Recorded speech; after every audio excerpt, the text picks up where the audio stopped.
So Roeland is a Dutch crop circle researcher who comes over every summer, and at Alton Barnes, you know, the great centre of crop circledom around here, he holds an all-night vigil, and no doubt he'll be talking to us about some of those things. He's also he runs a crop circle group in the Netherlands as well. And what he's going to be talking about today is about his research into the formations, which isn't just about measuring the lie of the land and all the rest of it, but I think also measuring what goes on inside of people who experience the formations. So, ladies and gentlemen, please give a very warm welcome to Roeland Beljon.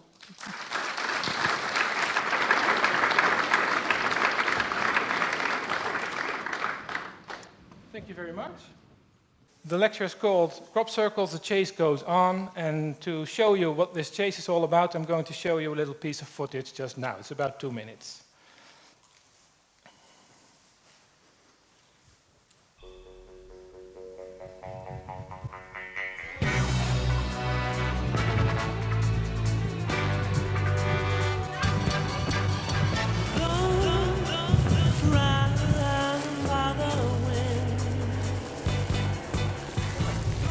Ik kan nu nog niet zien of die nou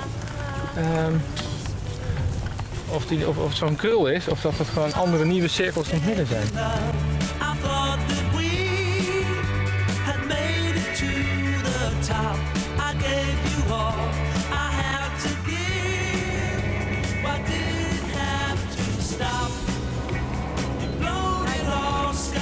Het is wel gaaf dit, hè? Ja, heel waardig, hè? Nee.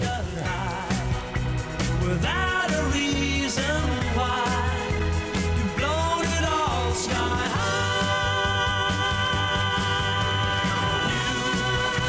You've blown it all sky high.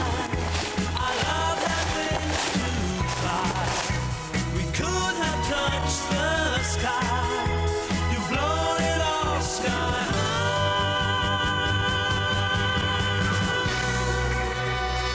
Ja, hij is prachtig, hè? Ja. Ja. Daar is ze eigenlijk ook wel overtuigd. Ja. Zo toch echt. We kunnen weer even. Ja. I gave you love. I thought that we had made it to the top. I gave you all I had to give. Why did it have to stop? You've blown it all sky high by telling me a lie without a reason why. You've blown it all sky high. You've blown it all sky high. I love that wings to fly. We could have touched the sky. You've blown it all sky. So that's pretty much what crop circling feels like for us. Walking through the fields, having this music in our ears all the time. Some of these people will feature later in the lecture, and you saw Jeannette Ossebaard, who managed to squeeze her way into the Symposium again this year. What a great season 2017 has been up to now, although I think it has stopped for about 10 days, so we are expecting a new crop circle this weekend, because mostly it does at the Glastonbury Symposium weekend. Let's go through some of, if not all of them. This is the first crop circle of the season. As you can see, in oilseed rape, as most crop circles in April are. Another one in oilseed rape. This is a great one at Avebury, at the beautiful Waden Hill site. This is also a very special place for crop circlers, Oliver's Castle. You might want to look on the internet for the Oliver's Castle footage 1996. I'm not going to feature that in the lecture, but it's very useful that you have that information. It is a controversial video, but I think it's probably real. You can see a crop formation formed in it. More oilseed rape. The next one here is in wheat, in May already. This is another one near the Giant in Dorset. This is a special one because the photographer was not aiming to make a picture of the crop circle, but of St. Michael's Mount up there, and the crop circle just appeared in this picture. It's actually there, though. Milk Hill, also a hotspot for crop circles, and of course a very special place for crop circle people. We'll get to that later on. This is also special at the Space Science Center in Hampshire. Summers Lane near Broadhinton. There was another one near Broadhinton. I think this one is a little bit better, featuring this 5-pointed star. This is a nice picture by Mr. Gyro. He is connected to the crop circle connector. He always does these nice pictures with the sun going down. France, there were a couple of crop circles in France this year. Near Avery again. This is a beautiful one. Oxfordshire. Crop circle don't stop in Wiltshire, of course. They go also to other counties. On this one, you should notice, maybe you should get on the internet a better picture than this one, but in the middle here, if you can see, there is a special kind of weave, and you see that more often, and that makes a crop circle phenomenon just that bit better, if it has that feature. Or if it has symbolism like this, you can see here, the Kabbalah is in it, and the 6-pointed star is in it. Another one in France. This is galaxy-like. And this weave is especially great. You see that it's just a circle, but in the circle there's lots of things going on. So this would be very much worthwhile to have a look on the ground at. This takes us back to the early 90s when we had all these dumbbell formations. Switzerland. It's not as precise as Swiss clockwork, but it does have a little Swiss clockwork-like feature in it. Also a nice one in Wiltshire again, at Lockeridge. This is near Warminster. Warminster was, of course, famous for its not crop circles, for its UFO sightings in the 60s and 70s. And it does feature crop circles now. Bulgaria, you don't see that a lot, but someone had a drone and made a picture of it. This is a very nice one at Heckpen Hill. Heckpen Hill is a special place nowadays because James Hussey, the farmer of Heckpen Hill, is one of the few farmers that still lets people in his land to watch the crop circle, to view the crop circle. And then this one at Clay Hill, that was the last one at July 18th, so that's 10 days ago. Very beautiful one, it's still there. We just drove by Clay Hill yesterday. Only that you cannot enter the field, of course. Oh, and this, I've never seen this. It's almost at the beach. I like that. Right, let's start at the early beginning where crop circle started for us. My wife Nancy, that's sitting over there, and me, we went to the UK for the first time in 1994, and this is my parents' car at the Share Hill filling station in 1979. And that is what got us into the UK. My father had been there, my mother, my brother. So in 1994, I decided that we had to go to England. Nancy had decided that we had to go to Egypt the year before, so now it was my turn to pick a holiday destination, and we went to the UK. This is at Share Hill. And here you can see more pictures of Share Hill. This is 2008 crop circle. Everybody will know this one, the pipe-smoking alien, that was about 2011. Anyway, when in 1994 we went to the UK, not for the crop circles, but for the stone circles, actually. This is a book, a Dutch book, about all the stone formations that you have in the southwest of England. So we made a tour from Stonehenge all the way down to Land's End and back. And when we drove by Silbury Hill, that also was in our tour, we saw this Scorpio-like crop circle formation that was lying in the field next to Silbury Hill, or opposite Silbury Hill, actually. And we didn't dare to go in the field. I mean, we were new to the phenomenon. There had been talk about the phenomenon on the Dutch television already. We had seen the footage that Steve Alexander took of a small light that was flying over Eastfield over a tractor. So we had watched that already. So we knew a little bit about crop circles, but not a lot, and certainly not that you just could go enter the field and have an examination there. Nancy had already bought this book in Bath just before we found this crop circle, and because we thought it was quite interesting, when we got back to the Netherlands, we decided to go and see a crop circle, and that was this one in the town of Zierikzee. That was about an hour's drive from our home, so we decided to go over there and this time walk in the field, which was pretty obvious because there was camera crews of all Dutch networks making news items. So that was 1994 already. Nancy is being interviewed here, as you can see, but she didn't feature on the news, unfortunately, or maybe lucky, you never know. Mind this person in the back here, you see 3 people standing there.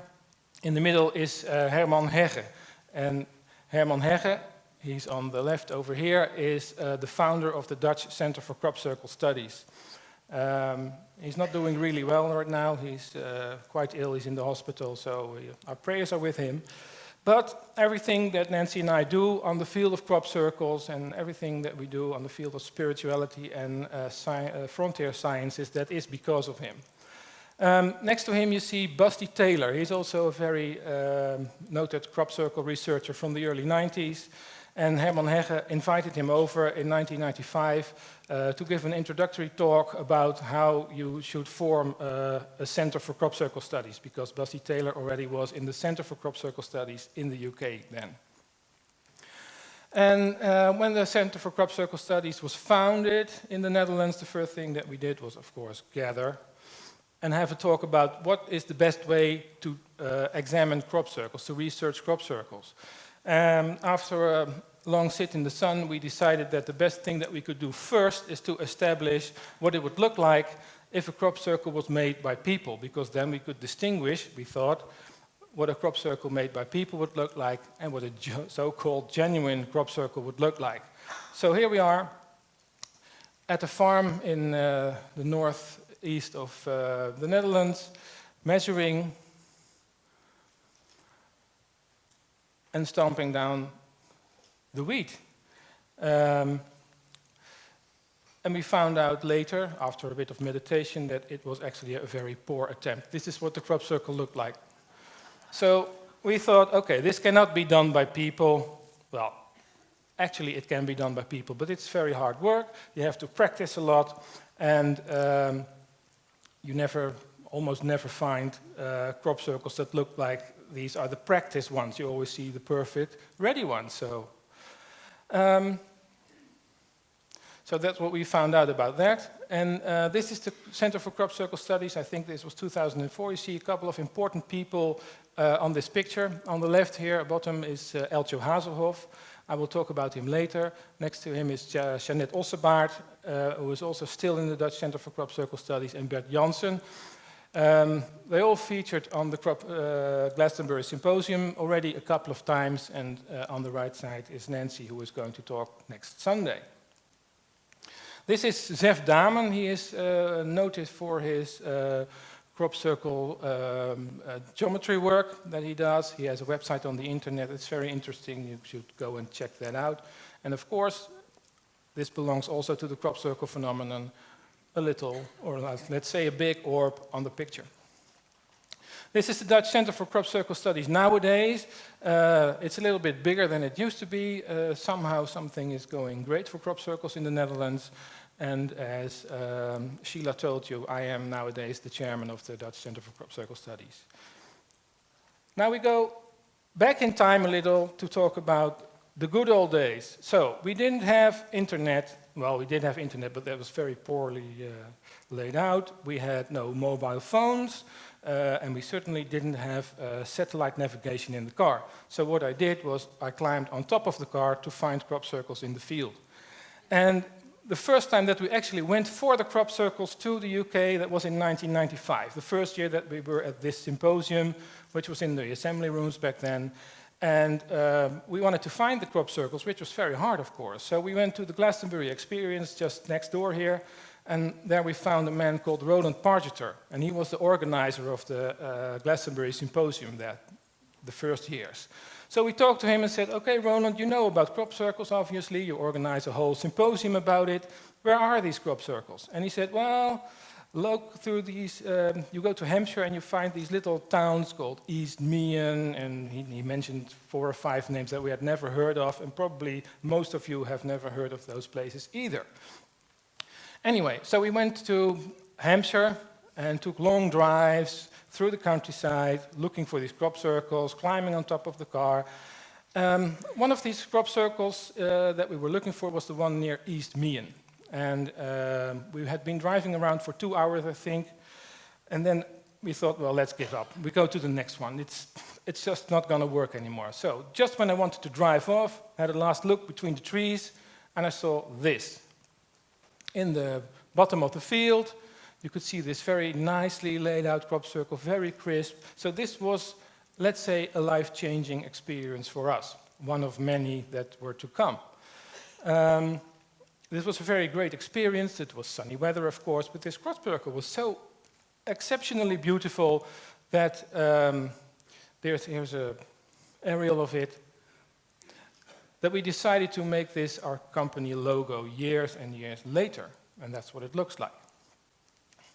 So if you see the name Sky High Creations, this is it. That's us.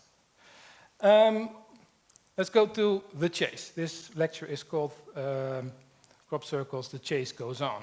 What is the chase of crop circles like? Maybe you have seen the movie Twister. That was about 15 years ago, I think, where all these people gather around in America to find the tornadoes and drive right into them. Well, the chase of crop circles is much like that. This was in 2003 or 2004. No, it was 2003. Then you had a place in Share Hill that was called the Crop Circle Cafe, the Silent Circle Cafe, and everybody that was into crop circles gathered in the Silent Circle Cafe. So we were there having coffee, having fun, talking to all the people about the crop circles, waiting for someone to come in and to announce that there was a new crop circle in the field somewhere. So at this particular morning, someone came in and shouted, yes, there is a new crop circle at Barbary Castle. So everybody ran out, immediately got into the cars, and about 5 or 6 cars chased each other all the way down to Barbary Castle. And when we got in that area, of course, we had to climb on top of the car again to find it. Different car, but still climbing on top of it. Next step you take when you see actually when the crop circle is in the field, you climb on top of the hill, and then you have a look, and you see that everybody is very nervous. You see this man on the left, he's very nervous, calling to someone, sorry about that, and taking pictures, making notes, everything. And what we saw in the field was this, the flower of life. And this is an aerial of it. So that's what happens, the excitement that you have in chasing the crop circles. Sometimes the chase already starts at home, and when you drive over to the UK, you get stuck on the M25 for 8 hours. Which was pretty fun for the first 6 hours, but the last 2 hours was not so fun anymore. This is an overview of crop circles in the Netherlands in 1996. In that year, there were about 100 crop circles in the Netherlands. We visited a great deal of them, but not all of them, of course. But that was a very busy summer. And we also went to the UK in 1996 again. And this is also part of the chase. What happened here was that the landlady in our B&B told us, my brother has land at Clay Hill, famous for the UFO sightings, right? And he said, I drove my tractor into the crop circle that was on my land, and it came to a dead stop. He had never experienced that. This man is not into spirituality, he is not into crop circles. He had never experienced that, so he thought that was very strange. And, well, of course, we went over there, and when we got there, we climbed on Clay Hill, we saw that the crop circle had risen up almost all, and you see it over here, because no one had been in there. So a feature of the crop circles is, of course, that the plants are still alive. Well, you can see that. They come up again. There's Nancy sitting in it. And when we got home, we took the pictures, put them on the crop circle connector, and within a few days, all people that were into crop circles in the UK visited this one, and then it was trampled all over. This is also 1996, a very special crop circle at Stonehenge. The farmer thought that it was the best crop circle in Europe, and I think that he was right about it, if you see it like this. There are some say that he made about 35,000 pounds on this crop circle alone. I don't know if that's true, but he will have made a lot of money because he did charge £2 a person, and a lot of people went in. You can imagine being right across the street from Stonehenge, and you could actually see the crop circle from Stonehenge. Another story about this one is that a pilot flew over from one airport to the other, over the field. There was no crop circle. An hour later he came back, and then he saw this. And that actually is a true story, and I think that Lucy Pringle has done some research on that. This was not in 1996, but in 2001. Again, we were here. As I said, we were here for every year since 1994. And in 2001, it was time to go home after the summer. And we made friends with Jeanette Ossebaert and Bert Jansen, who were a couple back then. And they said, well, maybe something happened still, and then we will call you in the morning, and then you can stay another day. So the car was all packed, we were ready to go, and just before we wanted to start and drive off, the phone rang, and Jeanette Ossebaert on the line, he said, you have to come over here right now, because this is the most beautiful crop circle that you have ever seen. And it was not just the most beautiful crop circle, it was the biggest crop circle that anyone had ever seen. Because when we walked in there, you can obviously see that you walk in a circle, and you go on to the next one, and the next one, and the next one. It was endless. It went on and on. There were nice features in it, like this, nests, little types of features, and little balls of fur that were lying in there, more nests. Actually, it was very beautiful. And that went on about 409 circles and about 400 meters in diameter. So that was quite big. So Janet and Bert, they told us that we should fly the crop circle and see it from the air. And this is the type of aircraft that we used in those days. This is actually good fun. I can recommend it. Don't do the drone, just fly the plane, take the pictures, have the camera in your hand, much better. And this is what it's all about. The experience to have this view, right? So we are the lucky ones that had this back in 2001. And of course, that was another life-changing experience, because when we saw that from the air, it cannot really be man-made, can it?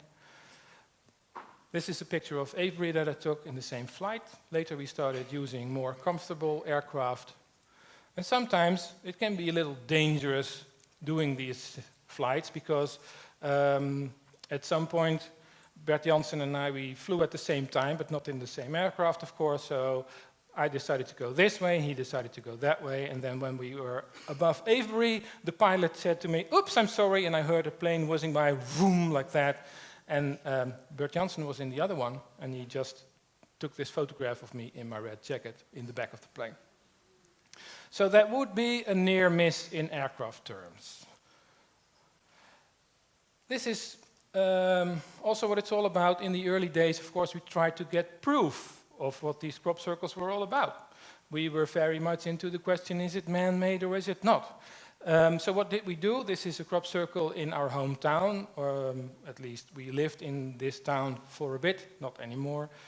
And we went over there and took, of course, a lot of pictures. That's the first thing that you do, take pictures, you examine the wheat in the field. And after you've seen it all, we had in those days questionnaires. So we asked the farmer, what type of crop is it? Were the dogs barking when the crop circle was formed? How long did it take for the crop circle to be formed? When did you find it? Were there any other strange phenomena? Did you see a UFO? Was there thunder and lightnings? Things like that. And then, of course, we took out the measuring tape and we did the measurements, and we made little drawings like this. And it says which way the crop swirls, is it clockwise, anti-clockwise, where are the tram lines, etc., etc., etc. And then I would make a drawing like this, a very exact one. and send it to whomever was the chairman of the Dutch Center for Crop Circle Studies in those days. So in this particular year, it was 1998, that was Elcho Hazelhoff. He has written several books about crop circles, and this crop circle features in those books, because a few weeks later he rang me up and he said, how exact were these measurements that you took? Because there's something strange going on. So I told him, well, how exact can you be? Let's say about an inch off. And he said, well, it's strange because look at these pictures, look at the drawings that I made on my computer. He found all kinds of geometry in there. He found these triangles that you see on the right-hand top. And if you make a triangle like that, you put a circle around it, it touches the big circle there. And if you do it with this one, it touches the small circle on the right-hand side. It touches the tram lines. And it went on and on and on again. So, man-made or not? At least there was a lot of thought going in that crop circle. It wasn't just some guys going to the pub and stomping around in the field for a bit. And here are a few examples of crop circles that we measured and we made little drawings of. This was 1996 again. Also trying to get proof was this man. You'll see him better later, but he is operating a camera, an infrared camera here.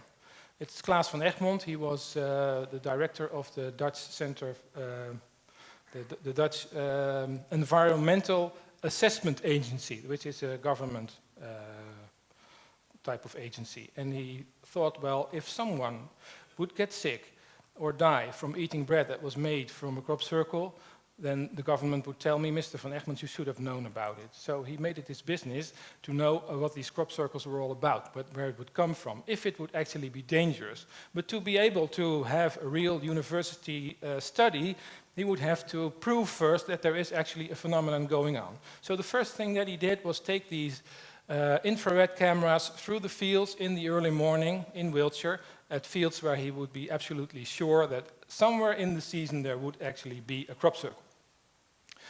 And unfortunately, he found absolutely nothing. He was aiming to find some heat patterns in the fields, and he didn't. So he was very sad about that, but he thought, I can do it a different way. And the next thing that he did, and we did that for a couple of years in a row, was put little cameras in the field, in the hills around, let's say, the East Field, which is one of the most renowned crop circle fields in the world, and try to get a picture of a crop circle being formed. So what this camera does is take a picture every 3 minutes or so, from May until August. So thousands and thousands of pictures were taken. On this picture you can see how small the camera really is, so not a lot of people walk past these bushes, so the camera is safe there, and this is the view that it has, in this case, the East Field. In 2004, where already 2 crop circles have been formed. And this is what it's about. So someone tries to put on his scientific glasses and try to prove that there is actually a phenomenon going on here, and then every time that there would actually be a crop circle in the field the next morning, it turned out that either a sheep had turned the camera towards the air, so there was pictures, but not of the crop circle being formed, or there was moist on the camera, or someone had destroyed the camera. That has also happened a couple of times, but always there was something going on. And there was no proof of a phenomenon, and there was no proof of hoaxers at work. That's important. There is no proof of hoaxers being in the field stomping around. So some people might say that they have seen that, and they may actually have, but we don't have proof on camera of that happening. But we also don't have real proof of crop circles being formed by any kind of phenomenon, except for the 1996 footage that I told you about. Look it up on the internet. But that is also a very controversial thing. So is it all a hoax then? No. Of course, it's not a hoax. Sorry. You can just see this crop circle here. This was 2004, I think. Only the sheer beauty of it already gives it away. It's not a hoax. And what happened the next year was that there was a ghost of the crop circle, and you can see that it is still there in the field. So there is, again, wheat in the field. And the special thing about this one is that the stems of the wheat at the place where the crop had gone down the previous year, the stems were just that bit longer. And that is why you can see it in the field again. This has happened only once. But still, I think that cannot be hoaxed. But is that the point then about is it a hoax or not a hoax? Well, I don't really think so, because there are several ways that you can interact with the phenomenon. This was in 2001 or 2, I think, when Nancy and I walked up at Windmill Hill, close to Avebury, to a crop circle, this one. And when we got there, the lady in red in the middle here said, "Ah, there you are, welcome, sit down, and then we can have our meditation." This, by the way, is Judith Moore, and what she does is she sits in the crop circles and does little meditations there, and she channels information from, let's say, Arcturus or distant places, and she gets all these kinds of messages from out there, and then she can activate the crop circle, and that does all various things for the better of humanity and the planet Earth. She has written a book about that with Barbara Lamb. She's written more books about it, but this is in English, and that's the most well-known one. And all these messages that she channeled are in the book. So there we are, making little drawings and notes. But you can also have different types of interaction with the phenomenon. Sometimes the phenomenon speaks to us. This was 2002, the alien face near Crabwood. And you can see that it has an obvious disk next to it. And in this disk there is a message. And because it's composed of binary code. So here you can have a little close-up of what the disk looks like. Nancy is in it, phoning home like E.T. And here she is having a conversation with Peter Sørensen, a noted crop circle researcher in those early days. And she was having a conversation about the little lines that you see in the top right corner and the top left corner. These lines were about that big. And he was stating that can be done by a small child. You let him walk through the crop, and Nancy said, "Well, no, of course you can't." Well, there was no conclusion drawn that afternoon, but what was in the crop circle was, of course, the message, as I told you. What it says is, "Beware bearers of false gifts and their broken promises. Much pain, but still time. There's good out there. We oppose deception, conduit closing." So, this is a real message from some kind of crop circle maker for humanity. And you can do with it what you want. You can draw your own conclusions on it. Another type of interaction with the crop circle phenomenon is energies. So people will tell you different stories about having the feel of energy in crop circles. I am not a very spiritually sensitive person. So when I walk in a crop circle, usually I don't feel any energies. I see people around me feeling those energies, but not me. This was in 2002 again, and we were coming back for another weekend. So we had already been in the UK for a holiday, but we came back for a weekend, which was very tiresome because we went off from home at 6 o'clock at Saturday morning, and we were due to go back Sunday night. And it's about an 8-hour drive, so you can imagine boat ride in between, anything. Now, what happened was that we wanted to visit this crop circle that was in the East Field. It had formed after when we were here in the summer, and when we were here in the summer, there was already this one, which represents an apple tree, some say. When you turn it around, they say it's a mushroom, but never mind. We thought it was ugly, and we didn't want to go in. So we discarded the crop circle, and we didn't visit it. So you can learn something from this, never to discard any crop circle. Because when we went over to the East Field to see the dolphin ones, Nancy went to sit in one of these apples, or actually to lie in it. Well, that happens more often, of course, and then after 10 minutes you say, well, let's go. But this case, she was there for about an hour, and she couldn't get herself out of it, and I couldn't get her out of it, but I knew that we had to go eventually, so I dragged her out of the crop circle, and we went on to see the dolphins. But what happened? Later that day, we had to drive back home, and usually when you drive home from Wiltshire, then halfway Dover you get tired, your eyes want to close, and you can't drive anymore, so you have to stop. But in this case, we were so energized, both of us, that we just drove on in one straight go back home. That has never happened before, and that has never happened afterwards either. So we ascribe this feeling to the apple tree crop circle. Of course, we have other experienced people telling us similar stories, so we know that probably that was what was it. Another way to have interaction with the phenomenon is co-creation. This is the research center called the Black Horse Pub in, what's it called? Share Hill. It's again Share Hill, so that plays an important role in our crop circle lives. This is the front, we were sitting with 7 people behind the window on the left over here. And we thought, some people have created crop circles by their thoughts. Let's try that. This is the group that we were with.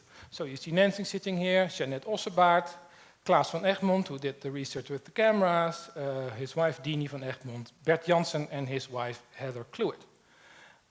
I'm not in the picture, of course, because I'm taking it. And we thought, well, we're going to create a crop circle in the field opposite the road, opposite the window that we're sitting. That was just there. And then we pondered on what kind of shape should we use for this. Because you need a shape that is not so obvious, it should never have been in a crop circle before. Well, very hard until Bert came up with this shape. This was a picture that he took earlier that morning in a church in Marlborough. And then the waiting started. We continued, of course, drinking wine and having fun and being cheerful, which is very important in this case. And then the next morning, nothing happened. And the morning after that, nothing happened. But on the third day, there was a new crop circle found at Severnake Forest, which is pretty much down the road from the pub. It is 15 miles down the road, but it's still pretty much on the same road. So it was not exactly the same spot, but of course, we're not exact scientists, so this is okay. And at first, we didn't really understand this, but then Bert examined the crop circle picture and he said, well, look at these little crosses in between. That's the crosses that we've had on the picture. You can see it. And he said, if I reshape the picture a little, then we get the whole crop circle in 2 steps. So we did this, and then this. Sorry. This is pretty much the crop circle that was in the field. So this was our co-creation with the phenomenon. So we thought about something, and then a couple of days later, this happened in the field. And here we are on the ground, having a little examination about what it looks like from nearby. So this has happened much more often.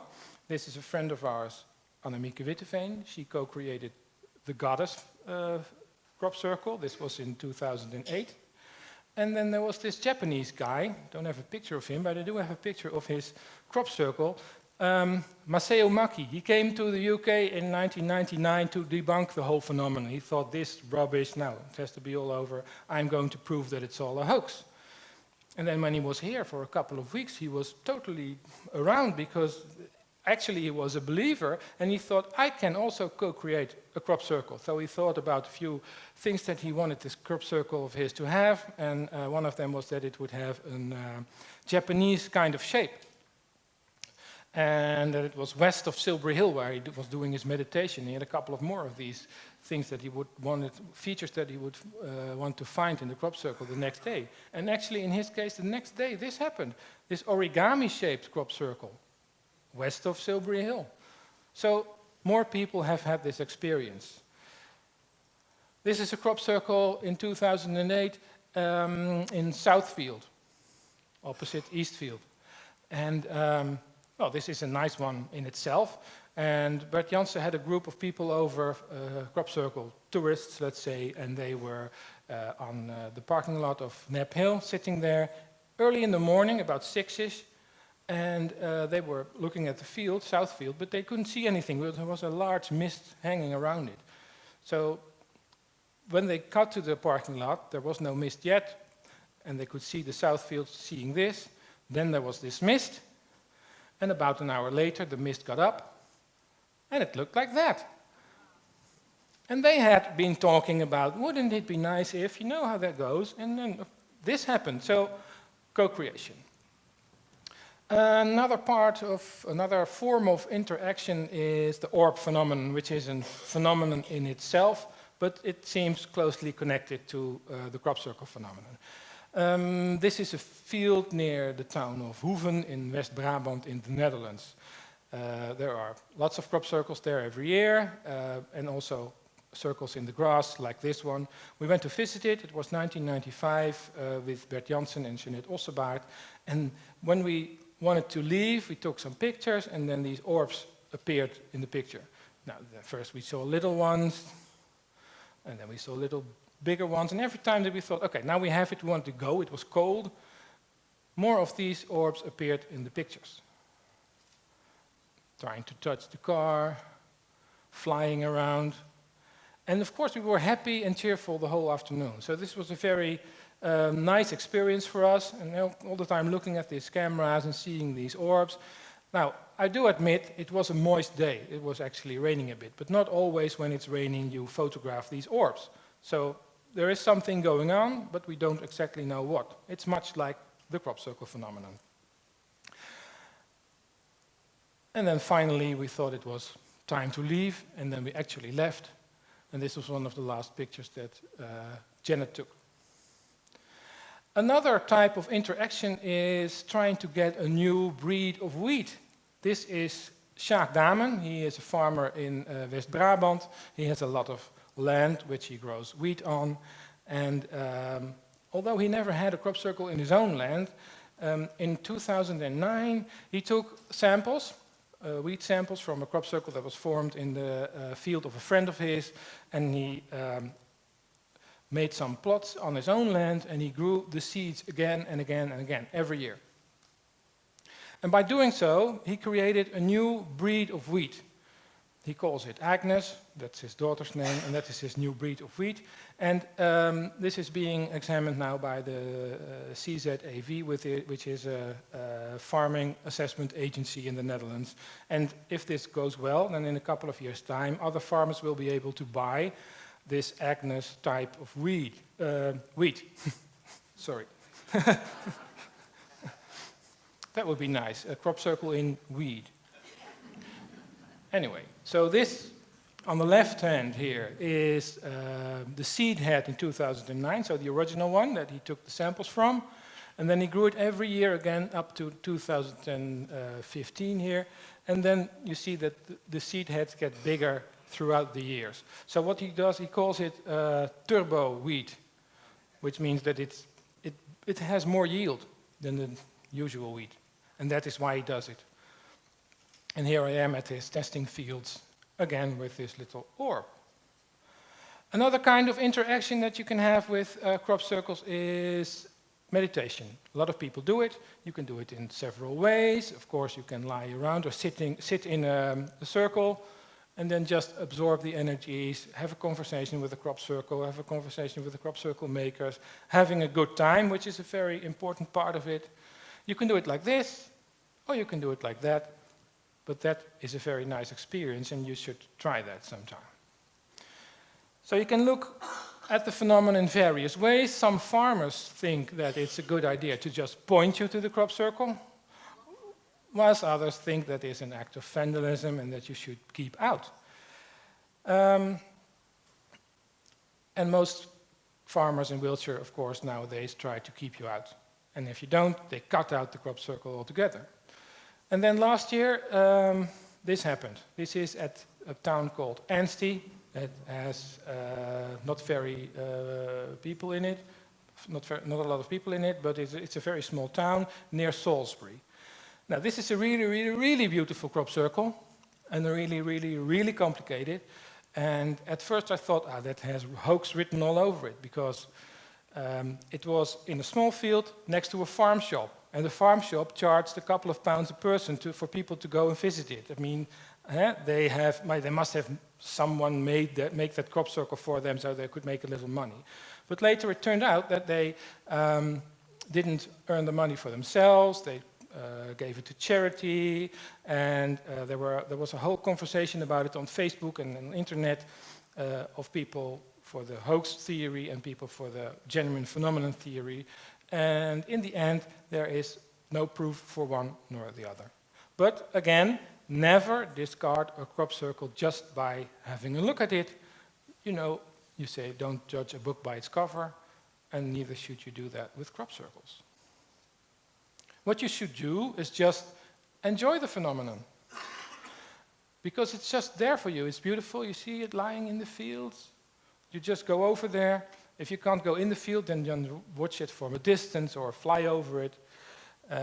Because it has a beauty in its own. You can have your own experience there, which is very important. This is from the air. This was Vernon Dean in 2010. So, to conclude, after 24 years of circle chasing, what do I think about crop circles? I think that you should approach the crop circles with wonder and with humor. Wonder is very important. So don't just think, I know it all, and I know this is a hoax, or I know this is whatever it is. You never know it all, because you cannot prove it. And you should use humor, because let's say that hoaxers have been working in the field. If you talk to these hoaxers, they will also tell you that they have a genuine phenomenon around them. So it can happen that they are working in the field and they don't have time to finish it in one night. But all of a sudden, something happens to time, and actually they are ready before the dawn, which could not really be the truth, but it does happen, so they say. Another thing that happens is that they go in the field and it rains everywhere. It pours down. And what happens is that it rains everywhere, but except for the place that they are working. So they can finish their job.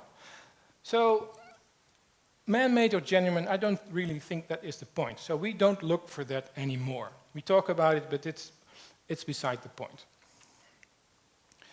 Because there is no real proof for one or the other.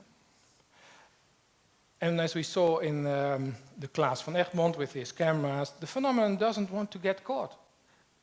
You can try to look at it with the scientific spectacles on, but you cannot really find what's going on, because the phenomenon doesn't want to get caught. So he is very sad about his research that he did for years and years and years, because he didn't find a conclusive evidence.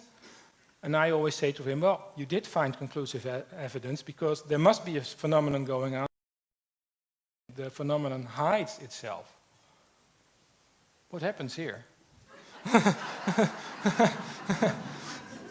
Yeah. I have no clue. This is our psychic cat. She...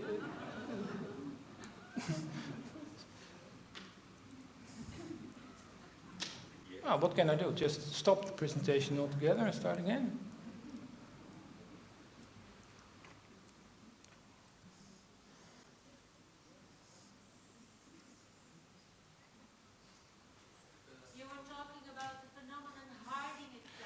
That's right.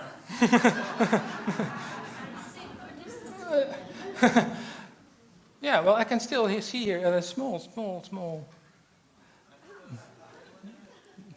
Well, anyway. Indeed, the phenomenon is trying to hide itself. And, what I said, you can try to look at it with a scientific spectacles on, but it will never get caught. So what is important that you do when you get to a crop circle, don't judge it, just enjoy it. You can fix it? I have one or two other slides that I would like. Well, yeah. So the wonder is important, and that's pretty much all that I can say about it until my presentation comes back. Because we have been in the crop circle phenomenon for so many years that we have seen it. We went to find who's done it. We couldn't find who has done it. I think that it is a combination of more factors. It can be that it is indeed some kind of alien thing. So not that aliens are landing in our fields and stumping the crop circles themselves, but there can be, in some cases, some kind of connection with the UFO phenomenon. And if you find the Oliver's Castle footage on the internet, then you will actually see a couple of orbs flying over the field and forming a crop circle. But you cannot prove it, because if you try to film that the next time, you won't find it. So, and that is what I told Klaas van Egmond. You try and find it, but you don't. The crop circle phenomenon doesn't want to get caught. Ah, there's something. So now we just have to walk over to almost the end.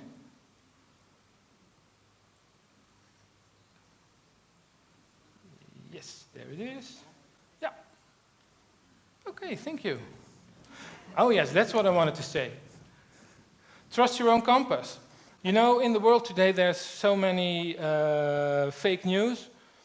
And of course, about crop circles there's also lots of talk about fake or not. So, except for the point not being, is it fake or not, you can only trust your own compass. And the truth may be different for you, then for you, then for you, or then for me. So, what you think is the truth, that will probably be the truth for you. So a lot of people think it's all a hoax. Let them. It's okay. You don't have to try and persuade them into thinking otherwise. That's not the point. Just enjoy it. Beware, because it can be life-changing. It changed our lives, because I would not have been standing here if it weren't for the crop circles. I would never have thought in 1992 that I would go to the same place every summer holiday for 25 years in a row. That would be stupid. And of course, it changes your mind also, because I tend to believe things now that I never would have thought possible 25 years ago. You've seen the film, What the Bleep Do We Know? So they say, how far down the rabbit hole do you want to go? Well, probably a lot further than I would have thought 25 years ago, because it pushes your boundaries. And finally, I would say that you should pay attention to synchronicities. Whenever we come to Glastonbury and whenever we come to Wiltshire, all these synchronicities start to pile up.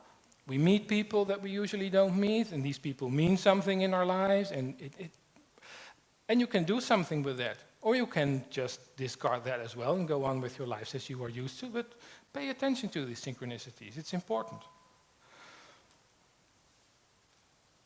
So after 24 years, the chase still goes on, and it will probably go on for many years to come. So there are two more things that I want to say.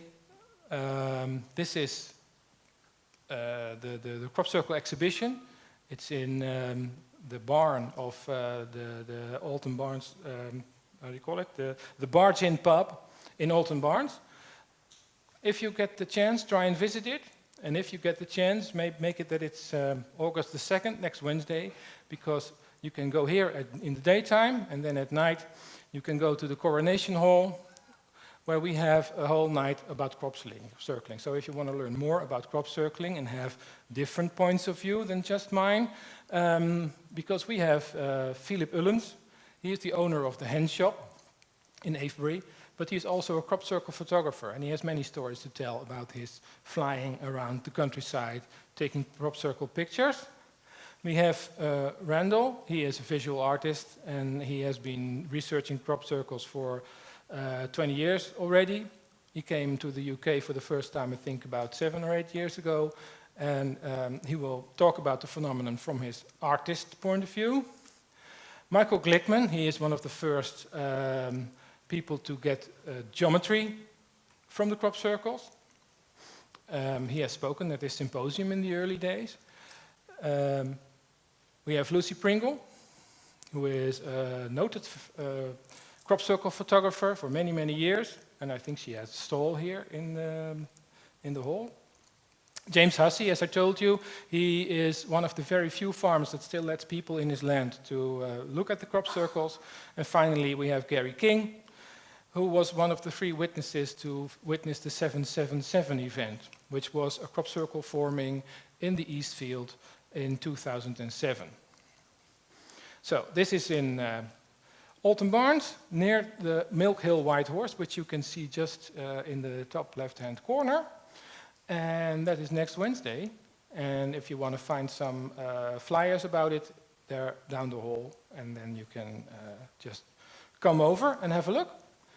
And that is about all I had to say. So if I am very early, or is it about time? Okay, then I thank you very much. Thank you. Thank you, Roeland Beljon.